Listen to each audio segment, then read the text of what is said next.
Hello and welcome to the Grand Line Review, your source for everything One Piece. Today we have a review of episode 878, The World is Stunned. The fifth Emperor of the Sea emerges. And I really can't tell you just how excited, past tense, I was for this episode. It's been a huge pain holding on to this whole 5th Emperor thing for a year now, and it's finally time for the anime-only fans to learn and embrace it. But honestly, my worst fears about the Reverie arc are swiftly coming true. This episode started out very strong with another recapless opening straight into the title card, followed by a very nice and surprising shot of Shanks. This was undoubtedly the high point of the episode for me, yes, before anything had happened at all, because it very quickly became apparent that we were going into a flashback. A flashback that would take us till a whopping 15 minutes into the episode to complete. Now, to be fair to this segment, it was animated quite nicely. I don't know if it was reused or new animation, because to be honest, this portion of the story has just been reanimated so many times that I've lost track of all the aesthetic differences. But whatever the case, this incarnation of Chapter 1 did look pretty great. It just had arguably no place in this episode. It is 100% filler and clearly going to become a trend throughout the entire Reverie arc. And sadly, we can tell this just by watching the preview for the next episode, which looks like it will be retelling Luffy meeting Kobe, which no doubt will take another 15 minutes or so of that episode, leaving us with 7 minutes or so of actual material, a lot of which is filler anyway, like in this episode.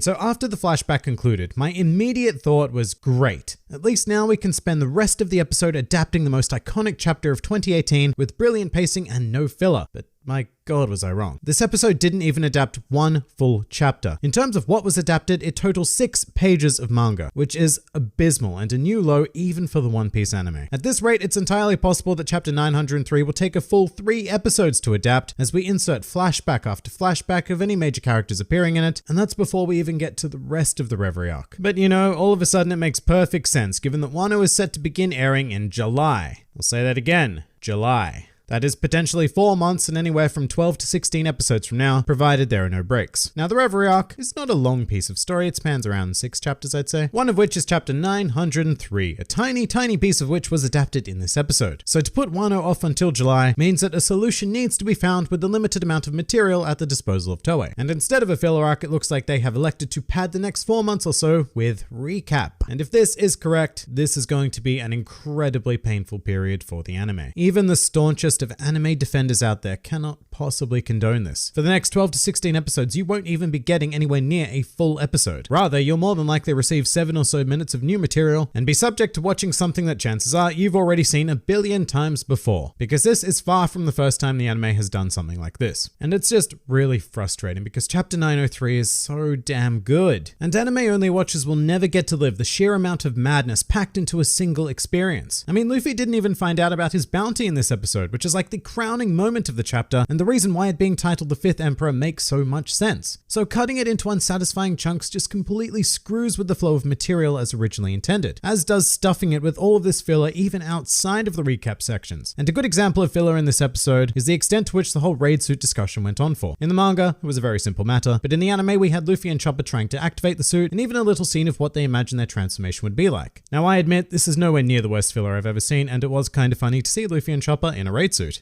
But it is filler, and it is being actively inserted to delay the story from progressing further. And that is a very strong indication of what is to come. The Reverie arc is going to be slow. In fact, some episodes may seem completely uneventful, thinking of what's to come and how it could be stretched out. Now, to play devil's advocate, there are a couple of arguments in favor of adopting this strategy. The first of which is that it will allow Wano to progress in the manga, and thus less filler will be used during that arc. That argument, however, is bullshit and gets used with every new arc we launch into with the same results time after time. For example, a common argument for having the filler arc between Zou and Whole Cake Island was that it would allow Whole Cake Island to get a bit further, and yet it was still packed with filler that slowed it down to an absolute snail's pace. The same thing will happen with Wano. The One Piece anime is about to be celebrating 2 decades of airing, and I highly doubt that it's going to change its practices now. The other slightly more reasonable argument is that these gigantic recap segments will benefit newer fans who may not be as familiar with the pre-time skip events of One Piece. And yes, that may be of potential benefit to them, but do not make the mistake of thinking that that is the reason why Toei is doing this. This is not a decision that involves any thought of creative integrity whatsoever. This is a collective of companies, Toei, Shueisha, and Fuji TV, once again milking this product for every yen it's worth because this is One Piece and they can. So my advice to all of you anime-only fans, more so than ever, is just to switch to the manga immediately and just actually enjoy your time in the One Piece world, at least until Wano starts in July. Otherwise, the next couple of months are going to leave you incredibly dissatisfied to the point where I imagine many people will just drop the series entirely. And to be completely honest, if the next few months are just a series of recap episodes, then I'm not sure if the anime reviews on this channel will continue, primarily because there just won't be enough to talk about. So we'll see. Maybe Toei has some surprise in store for us, and if so, I will be the first to praise them as per usual, but after literal decades being dicked around, I have no hope for such a thing. So I apologize if this review is a bit overly negative, but there is little to nothing in this episode worthy of any kind of praise. It is a near complete waste of time, and really disappointing considering the strong ending of Whole Cake Island. And that pretty much does it for episode 878.